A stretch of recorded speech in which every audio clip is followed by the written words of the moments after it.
Hello everyone, I Shubham Jain on behalf of Corporate Law Journal welcome you all at the CLJ, a drive for sustainable corporate world. The vision behind this platform is to explore corporate literacy and impart the legal education in simple and lucid manner. Friends, we are lucky. Today we have with us Mr. Abir Dalde, a banking, finance, insolvency and restructuring team partner at L&L Partners Mumbai. Abir's practice area primarily focus on rendering legal advices, structuring, drafting, list abrogation and negotiation assistance to borrower and lenders in their banking and finance needs. Abir started his career as in-house counsel and then worked with Link Legal and Cyril Amarchand Mangaldas for a decade. Hello everyone, I hope you all are safe and doing well. I would like to congratulate Shubham Jain and the entire CLJ team for taking this wonderful initiative during this unprecedented time.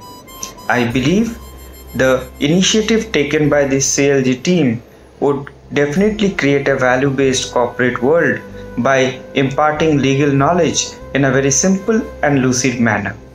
As we all know, the whole world is facing this pandemic and India too facing this pandemic. The government of India took various steps. As we all know, there are 5 announcements by the Ministry of Finance in the form of financial stimulus package. So in this video, Abir is going to discuss all the major steps taken under Insolvency Bankruptcy Code 2016. These steps include, the first one is the increase of threshold limit from Rs 1 lakh to Rs 1 crore. The second step is to exclusion of COVID related debt from the term default. The third step is suspension of filing of fresh insolvency proceedings. Earlier it was suspended for 6 months, now it's increased for 1 year. The fourth step is that special insolvency resolution framework to be notified under section 240A of the Insolvency Bankruptcy Code for MSMEs. So Abir is going to discuss all these announcements and their impact, because we all know the Ministry of Finance took all these steps to boost the economy and ease of doing business in India. Thanks Shubham. To mitigate the sudden financial stress caused due to the widespread pandemic and extended lockdown, the central government along with relevant nodal agencies have declared various financial packages from time to time. In addition to these financial packages, there were also a dire need to de-stress the business from the impending insolvency and bankruptcy situation in the country. In view of the same, the central government has announced various measures and reliefs. In this short video, I am going to discuss the various measures and relief announced by central government and its impact. Announcement was made with respect to increase in pecuniary limit from 1 lakh to 1 crore for filing IBC cases. This would have given a definite respite to various small businesses as well as other business providers. However, it is interesting to see how lenders are going to deal with this debt going forward. Either the lenders are going to continue provisioning of this debt, or they are going to restructure this debt, which would be ranging within 1 crore.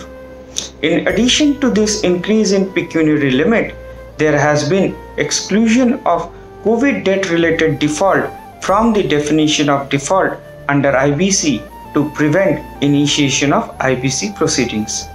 This was also an welcome move, as it is expected that during this lockdown period there has been a lot of default which would have been related to COVID and which may not have been within the control of the borrower as well as lenders.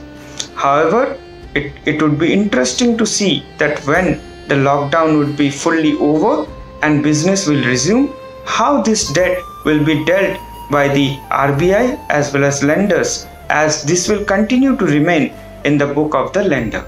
In addition to these measures, the suspension period for filing any fresh insolvency proceedings has been extended for up to 1 year, subject to the existing pandemic situation. As you all would recollect, around late March, the central government has declared suspension of filing any fresh insolvency proceedings for up to 6 months. It is believed that this further extension of up to 1 year is due to the existing financial situation as well as to reduce multiplicity of insolvency proceedings. We'll have to see how lenders are going to deal with the distress loan during this suspension period, as the options available to the lender would be under the resolution framework of RBI or the enforcement mechanism. And lastly, there was an announcement with respect to special insolvency resolution framework for MSME under section 240A of IBC, which is yet to be notified.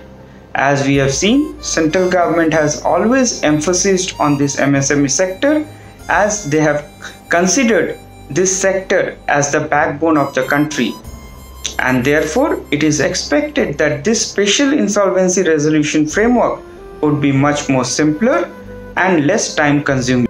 I hope you have liked the video. Take care, keep well and stay safe. Bye bye.